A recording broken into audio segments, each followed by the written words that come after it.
Que culto fantástico, é ou não é?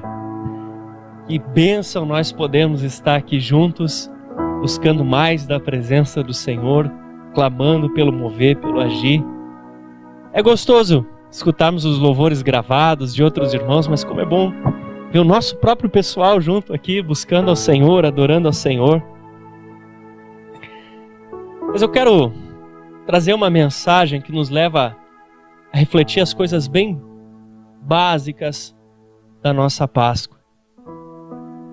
Inicialmente, não pensava em trazer essa mensagem, mas orando, o Senhor me deu direção que deveria, nesses tempos que estamos enfrentando, nessa situação que estamos enfrentando, caminhar por essa direção. Afinal de contas, o que nós celebramos na Páscoa? Afinal de contas, o que nós comemoramos na Páscoa? Queridos, a Páscoa ela nos remete à morte e ressurreição de Jesus Cristo, o nosso Senhor e o nosso Salvador. A primeira Páscoa, ela foi celebrada lá no Egito.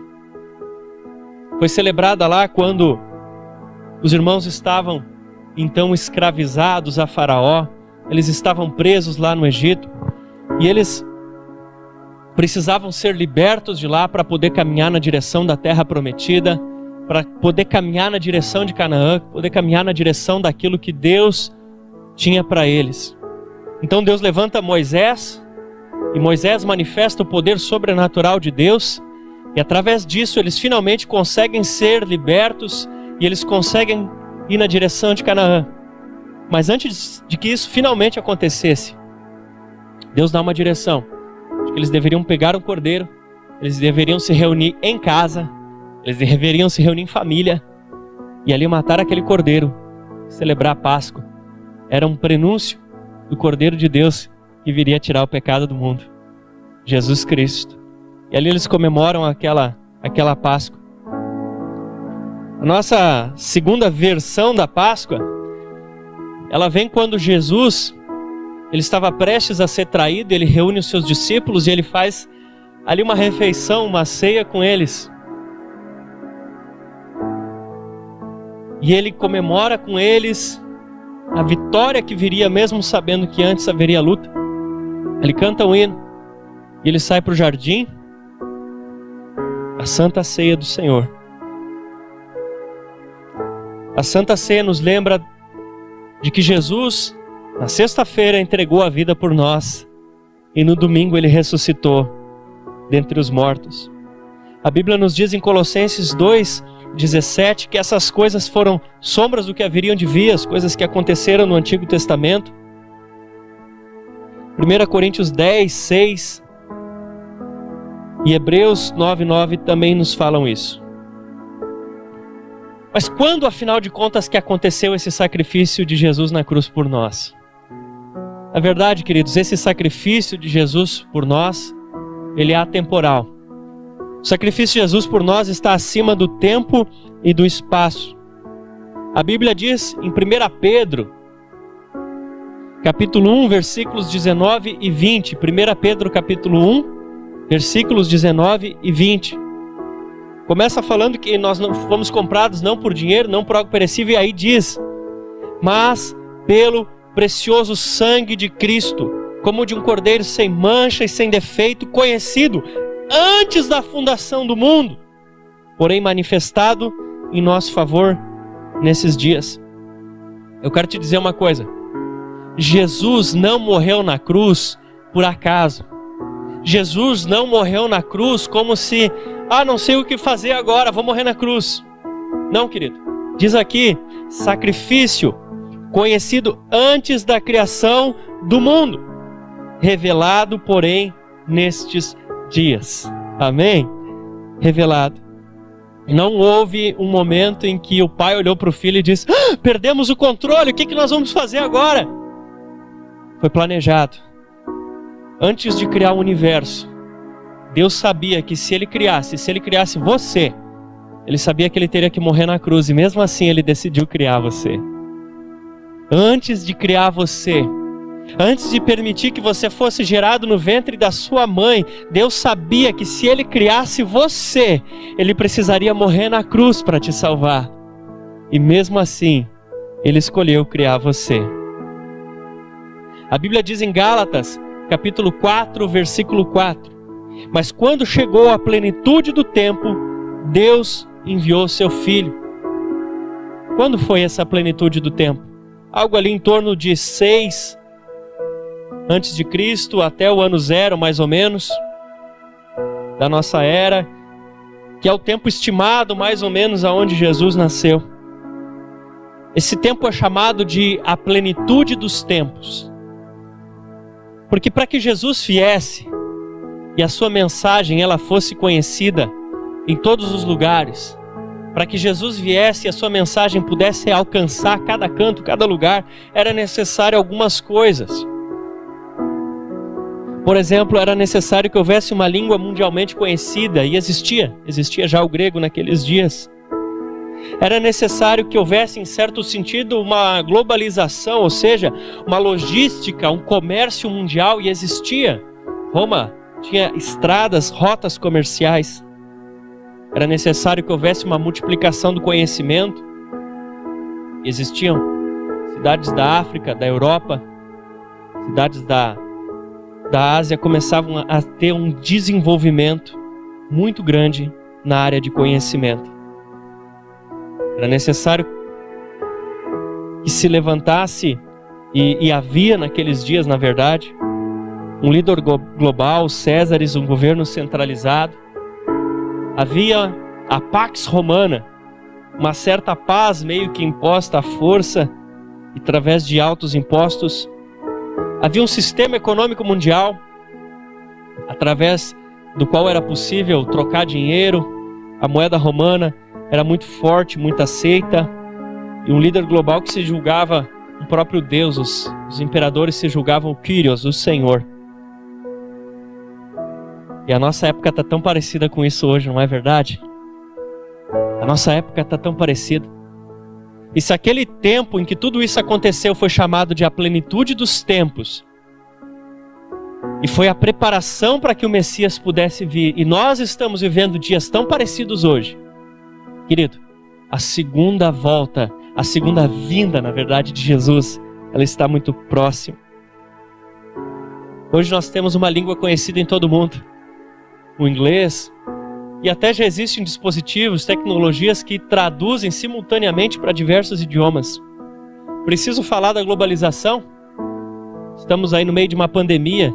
Hoje, quando acontece uma coisa num lugar do mundo, acaba acontecendo em todos. Fui pegar um brinquedo do Josias, dizia Made in China. Fui olhar no tênis, Bangladesh. Fui olhar na camiseta, Vietnã.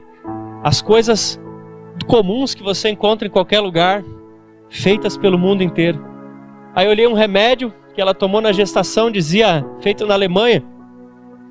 E para acabar, o café estava escrito feito na França. Mundo globalizado, as coisas comuns do dia a dia, multiplicação do conhecimento.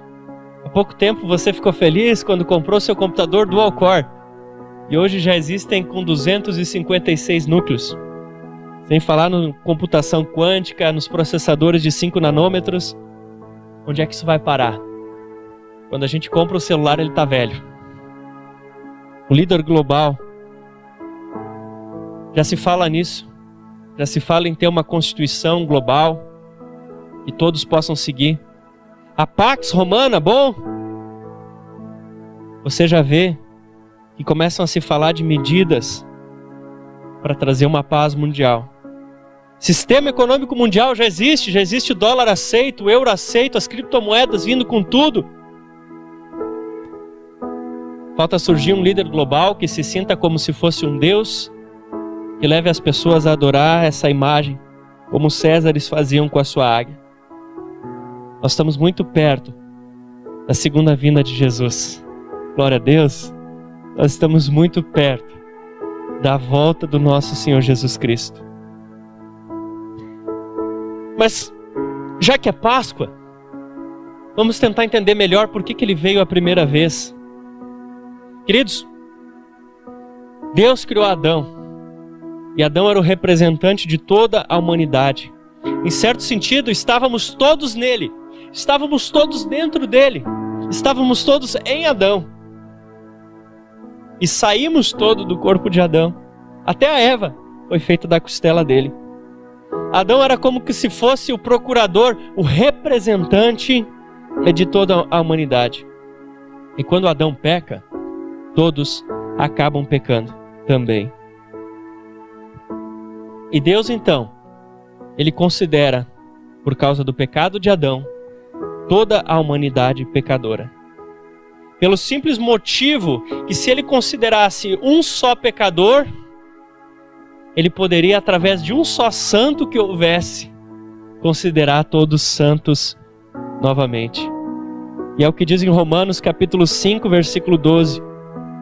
Portanto, da mesma forma, o pecado entrou no mundo por um homem, e pelo pecado a morte.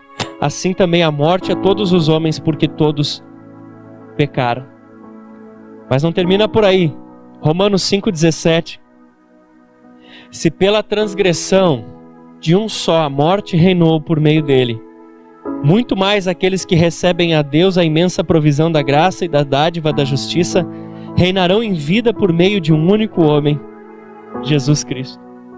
Talvez algumas vezes você se perguntou assim: poxa, mas que injustiça Deus considerar toda a humanidade pecadora por causa do pecado de Adão. Mas deixa eu te dizer, foi sabedoria de Deus. Porque considerando cada um de nós pecadores por causa do pecado de Adão, Ele pôde considerar a todos nós santos por causa da santidade de Cristo. Se não fosse assim, para cada pecado seu seria necessário que alguém 100% santo e sem pecado morresse no seu lugar, a cada pecado que você cometesse. Você entende isso? Mas ao considerar todos os pecadores em Adão, Ele pôde considerar todos santos em Cristo Jesus. Aleluia! Agora, Jesus passa a ser o procurador, o representante da humanidade. Se todos fomos feitos do corpo de Adão, agora por sua vez, todos somos feitos corpo de Cristo. De não modo que não há mais pecado que nos conduza ao inferno, exceto um: o pecado de não crer nisso que Cristo fez por você. Em João capítulo 16, versículo 9, diz: do pecado, porque os homens não creem em mim. Fala que o Espírito Santo convencerá. Não fala dos pecados, ele diz do pecado. Porque de fato, o pecado que pode conduzir alguém ao inferno é não crer no Senhor e Salvador Jesus Cristo. Em Romanos capítulo 10, versículo 9 diz: se com a tua boca confessares que Jesus Cristo é o Senhor, em teu coração creres que Deus o ressuscitou dentre os mortos, serás salvo. João capítulo 1, versículo 12: mas a todos quantos o receberam, deu-lhes o direito de serem feitos filhos de Deus. Pela santidade de Cristo, você foi livre do jugo do pecado. Mas talvez você possa dizer assim: ok, tudo bem, Jesus viveu uma vida santa, mas por que Jesus precisava morrer? Por que Jesus precisava morrer na cruz? Por que não dava para Jesus apenas vir aqui na terra e ter uma vida bonita, uma vida direitinho? Por que não bastava Jesus vir na terra e viver sem pecado? Por que Ele tinha que morrer? Querido, o que Deus ia fazer com os pecados? Porque a Bíblia diz em Romanos capítulo 6, versículo 23, que o salário do pecado é a morte. E Deus não é injusto. Ele precisava depositar esse salário para alguém. Porque o trabalhador é digno do seu salário. Alguém que fez por merecer deve receber o seu salário. E o salário do pecado é a morte. Nós deveríamos morrer. Nós deveríamos receber a morte. Então, Jesus quebra o ciclo de Adão. E a morte que estava reservada para mim e para você, quem recebe ela é Cristo no nosso lugar. Mas deixa eu te dizer uma coisa, querido. A parte mais dolorosa que Jesus recebeu no nosso lugar não foi aquela coroa de espinhos que tinham mais de 7 centímetros e penetravam no seu couro cabeludo, rasgavam e faziam sangrar. Essa não foi a pior parte. A pior parte do sofrimento de Jesus não foram aqueles açoites dados, com aqueles chicotes que nas pontas tinham pedacinhos de metal e até de ossos, feitos especialmente para rasgar a pele da pessoa que estivesse sendo punida. A pior parte do sofrimento de Jesus naquela paixão toda não foi o fato de ele estar todo ensanguentado, colocarem aquela capa, a capa secar sobre as suas feridas, e quando estancou o sangue, secou as feridas, arrancaram e o sangue começou a pulsar novamente do seu corpo. Essa não foi a pior parte. Talvez você diga, a pior parte deve ter sido então a pressão psicológica, porque já no jardim ele começou a pingar sangue. Imagine só depois quando ele vê Pedro espraguejando e dizendo que não conhece. Talvez então a pior parte foi a pressão psicológica, o abandono pelos seus melhores amigos. E eu te digo, não, essa não foi a pior parte. Quem sabe você possa dizer então, a pior parte do sofrimento de Jesus foi carregar o patíbulo da cruz, que tinha algo em torno de 70 quilos, e carregar com aquele seu corpo esvaindo em sangue. Talvez essa foi a pior parte. Ver as suas feridas sendo cobertas de poeira e abertas novamente pelo sangue que escorria. Essa não foi a pior parte.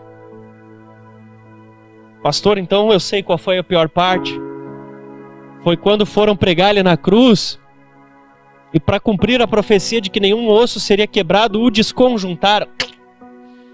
E com pregos rudimentares cravaram as suas mãos e os seus pés. Essa deve ter sido a pior parte. Eu te digo, não. Essa não foi a pior parte. Talvez, quem sabe, algum possa dizer que foi o fato dele ficar pendurado e aquilo começar a fazer pressão sobre os seus pulmões e ele ficar sufocado, a ponto de que uma pessoa normal poderia até morrer só de estar naquela situação. Sufocado, sem ar entrando.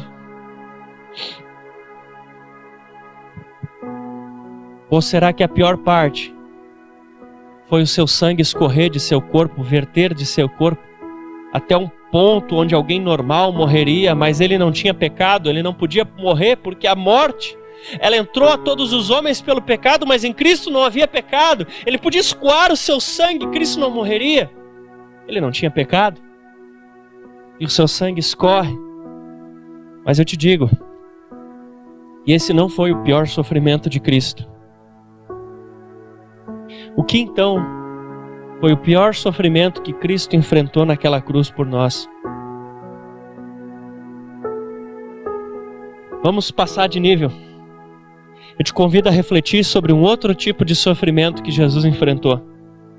2 Coríntios capítulo 5, versículo 21. 2 Coríntios 5, 21 nos diz assim: Deus tornou o pecado por nós, aquele que não tinha pecado, para que nele nos tornássemos justiça de Deus. Entende isso? Não havia pecado em Jesus, mas Deus lança agora, Deus deposita sobre Jesus o teu pecado. Deus deposita sobre Jesus o pecado da corrupção dos políticos que roubaram. Deus deposita sobre Jesus os pecados de roubo das pessoas que haviam cometido antes dele ter nascido como homem e que vão nascer depois que nós morrermos como homens. Os pecados do passado e do futuro. Dos assassinatos. Deus lança sobre Jesus o castigo merecido daquela pessoa que estuprou uma criancinha. Deus lança sobre Jesus o castigo, a ira de Deus. A Bíblia diz em João 3,36, quem crê no Filho tem a vida eterna, já quem rejeita o Filho não verá a vida, mas a ira de Deus permanece sobre ele. Agora você imagine a ira de Deus sobre cada um desses pecados sendo derramada sobre Jesus. A punição de Deus sobre cada um desses pecados sendo derramada sobre Jesus. Você consegue imaginar isso? Não. Nós não conseguimos imaginar que o poder criador do universo, o poder de Deus que criou todas as coisas, esse poder agora estava com toda a sua intensidade, sendo derramado em ira sobre Cristo. Você consegue imaginar? Isso foi muito pior do que toda a dor física que ele sentiu. É inimaginável. Mas eu quero te dizer que o pior ainda estava por vir. Pastor, pode existir alguma coisa pior que isso? Sim. O pior ainda estava por vir. Isaías 59, versículo 2 diz assim: mas as vossas iniquidades fazem separação entre vós e o vosso Deus, e os vossos pecados encobrem o seu rosto para que não vos ouça. Naquele momento em que o pecado de toda a humanidade é lançado sobre Jesus, o nosso Deus Santo não podia mais manter comunhão com aquele pecador. Então Jesus, em Marcos 15:34, ele faz a sua declaração mais no seu momento de maior sofrimento. E ele diz a pior coisa que pode ser dita por alguém que está sofrendo. Ele diz: Deus meu, por que me desamparaste? Jesus tem ali a pior sensação do universo. A sensação de estar desligado de Deus. Jesus nunca havia sentido aquilo. Desde antes de ser criado o tempo e o espaço, Deus é Pai, Filho e Espírito Santo. Mas por causa dos nossos pecados, Ele tem a pior sensação do universo. Ele está desligado. A pior parte do castigo do inferno não é que o fogo de Deus arde lá para punir o diabo e aqueles que com ele desejarem ir. A pior parte é que as pessoas que estiverem lá não terão comunhão com Deus. E não ter ligação com Deus é a pior coisa que existe. Tanto que logo após Jesus dizer: meu Deus, por que desamparaste ele? Brada, Marcos 15:37, mas Jesus, dando um grande brado, expirou. Era por isso que Jesus precisava morrer. Para que você não sentisse essa dor de estar desligado de Deus. Para que você não precisasse dizer: meu Deus, por que desamparaste? É por isso que Jesus tinha que morrer naquela cruz. Para que hoje você possa chamar Deus de Pai. Para que hoje você possa ter um relacionamento com Ele. Para isso que Jesus morreu lá naquela cruz.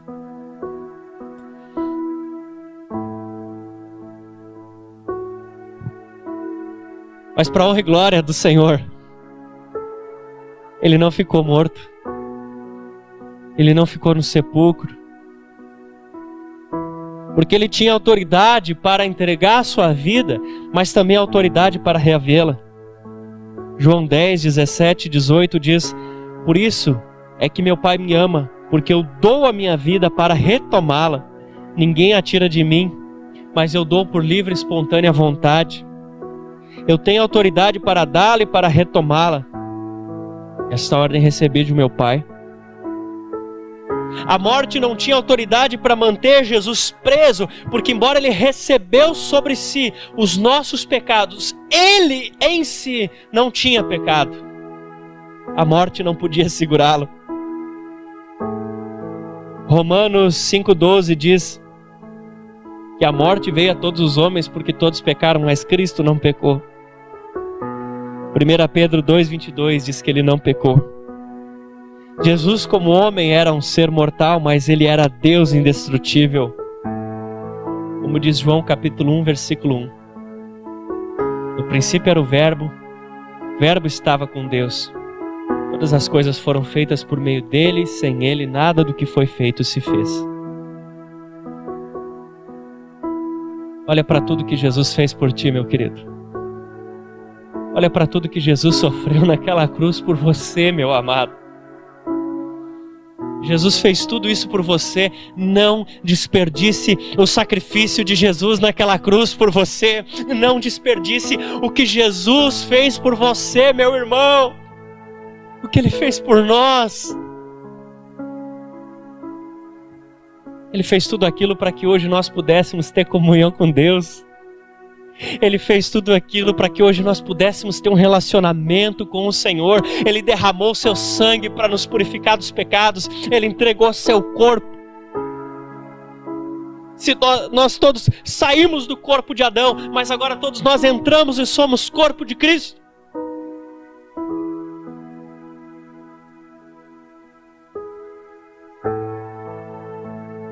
E sejamos aqueles que valorizam e honram tudo isso que Jesus fez na cruz por nós.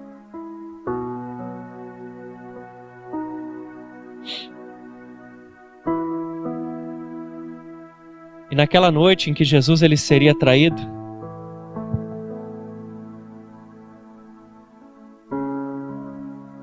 ele toma do pão, ele parte e ele dá aos seus discípulos, dizendo: comei, este é o meu corpo dado por vocês. E quando nós nos preparamos para comer esse pão nas nossas casas, ele representa que agora nós somos o corpo de Cristo. Quando você come desse pão, você está dizendo que você é um com essas pessoas que estão aí ao seu redor.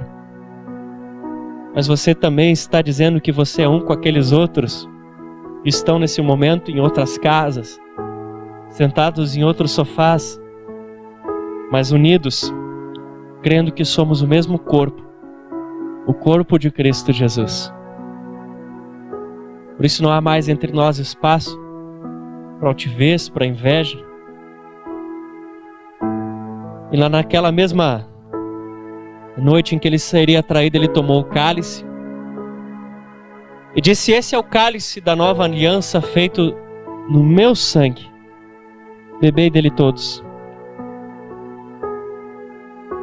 Porque Jesus sabia que não havia outra coisa que pudesse perdoar pecados, além de que seu sangue vertido lá naquela cruz. Hoje é domingo de Páscoa. E hoje nós nos lembramos dessa entrega que Jesus fez por nós. Por isso, cada vez que nós nos aproximamos da mesa do Senhor, nós precisamos avaliar o nosso coração, para que nós não venhamos a fazer isso de modo indigno, mas refletir em tudo aquilo que Jesus fez por nós, para que daqui para frente nós possamos viver em novidade de vida, para que daqui para frente nós não vivamos mais pelos nossos próprios planos, pelos nossos próprios anseios, pelas nossas próprias vontades, mas para que daqui para frente nós possamos viver uma vida que vale a pena, uma vida para a honra e para a glória de Jesus Cristo.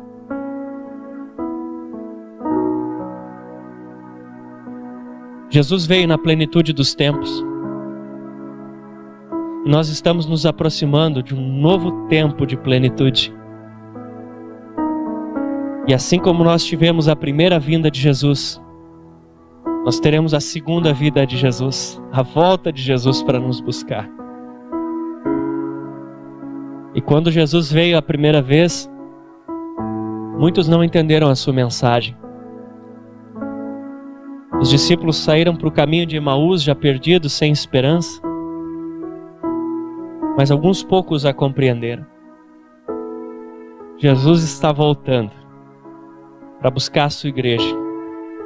Eu quero saber, você é capaz de discernir esses tempos? Você é capaz de discernir a mensagem que Jesus está nos trazendo nesses dias? O Senhor nos chamou de volta para dentro das casas. O Senhor nos chamou de volta ao arrependimento. O Senhor nos chamou de volta, temos tempo com os nossos filhos, com nossos cônjuges, com os nossos familiares. Eu convido você a fechar os teus olhos aí onde você está. Confesse os teus pecados ao Senhor. Senhor Jesus, nós confessamos os nossos pecados a Ti. E te pedimos, Senhor, nos perdoa, Senhor. Nos perdoa, Senhor. Nos perdoa-nos pelas vezes que nós não temos vivido uma vida que esteja à altura daquilo que o Senhor fez por nós naquela cruz. Nos perdoa, Jesus. Perdoa os nossos pecados. Perdoa os pecados da Fonte Church Caxias do Sul. Perdoa os pecados da cidade de Caxias do Sul, do Rio Grande do Sul, do Brasil, Senhor, do mundo, Senhor. Nós cremos em Ti, Jesus. E nós declaramos que Tu és o nosso Senhor e o nosso Salvador. Ainda com os olhos fechados, se você está ouvindo essa mensagem, está afastado do Senhor, hoje é o dia de você voltar, faça uma oração reconciliando.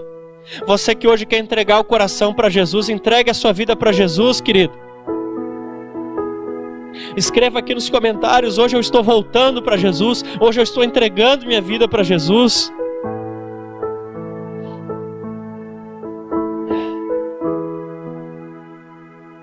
Perdoa-nos, Senhor.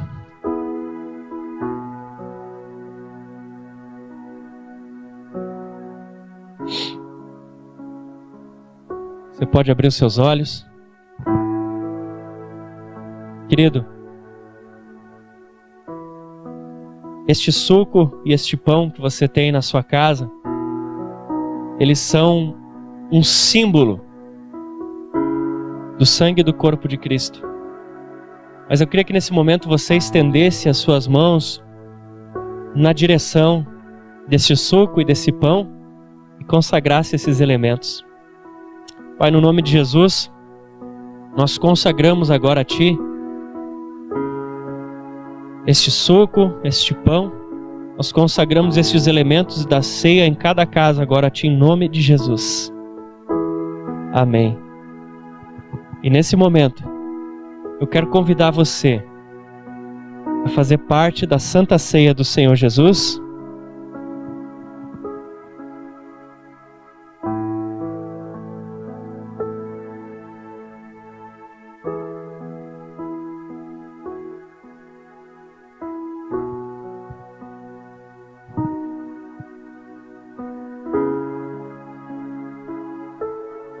Faça a sua oração.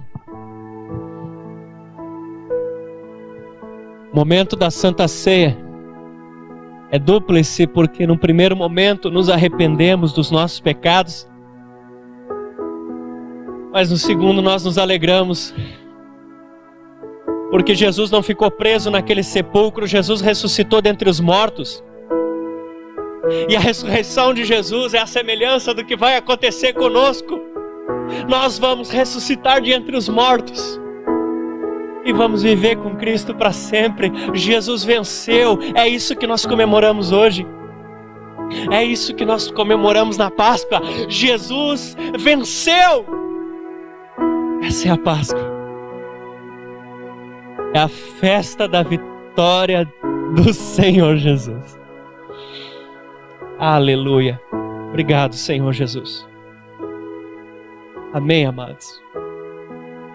E assim como hoje comemoramos a vitória do Senhor Jesus, nós também comemoramos a vitória sobre toda essa situação.